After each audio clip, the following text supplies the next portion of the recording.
शक को अपने ऊपर गालिब मत आने दो, वरना तुम्हें दुनिया में कोई हमदर्द नहीं मिल सकेगा। दो दोस्तों से वो एक दुश्मन अच्छा है, जो दिल में नफरत तो रखता है लेकिन मुनाफकत नहीं।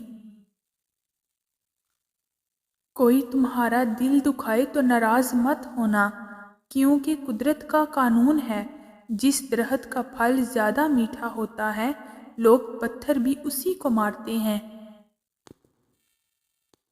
जो हक को छोड़कर इज्जत का तलबगार होता है, वो जलील होकर रहता है, और जो हक के साथ दुश्मनी रखता है, जिल्लत इसका हमेशा के लिए मुकद्दर बन जाती है।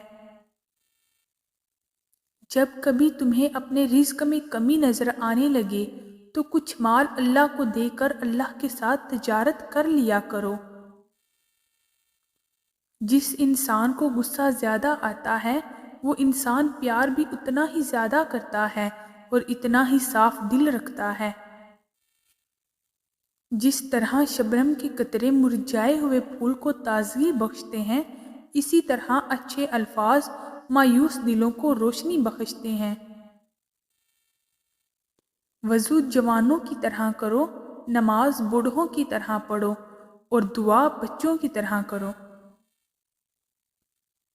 मर्द की गैरत का अंदाज़ा उसकी औरत के लिबास से होता है। आपको भी सोचना चाहिए कि आपकी औरत का लिबास कैसा है। 3 चीज़ें कभी वापस नहीं आती: गुजरा हुआ वक्त, बोले गए अल्फाज, टूटा हुआ भरोसा। अगर दुनिया बेहतरीन जगह होती तो यहाँ कोई भी रोते हुए पैदा ना होता। दरूद शरीफ वाहिद ऐसी इबादत है जो ज़बान से निकलते ही कबूल हो जाती है। अगर तुम बादशाह हो तब भी अपने वालिद और उस्ताद की ताज़ीम के लिए खड़े हो जाओ। गरूर और गुफलत का नशा शराब से भी ज़्यादा होता है। जो इस नशे में मुब्तला हो जाता है, वो जल्दी होश में नहीं आता। जब आप कुछ भी ना कर सकें तो अपनी दुआओं में इजाफा कर दें, क्योंकि अल्लाह के सिवा कोई आपको कुछ नहीं दे सकता। बुरी आदत एक जोर आवर दुश्मन है और खुशपरस्ती खला कर देने वाला साथी। जिंदगी जब भी रुलाए तो समझ लेना गुनाह माफ हो गए, और जिंदगी जब भी हंसाए तो समझ लेना दुआ कबूल हो गई। जब दुआ करते वक्त तुम्हारी आंखों से आंसू निकल आए, तो समझ जाना तुम्हारी दुआ बारगाह इलाही में कबूल हो चुकी है। अगर कोई तुमसे पूछे बताओ जिंदगी क्या है, तो तुम हथेली पर जरा सी खाक रखना और उसे उड़ा देना।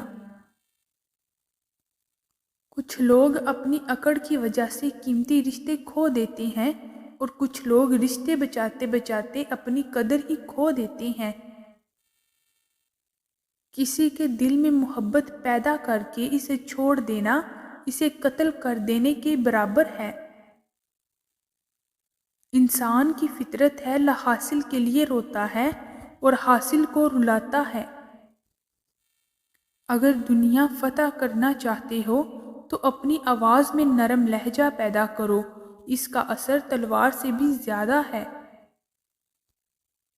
इंसान वाहिद ऐसी मखलूक है जिसका जहर अल्फाज में होता है।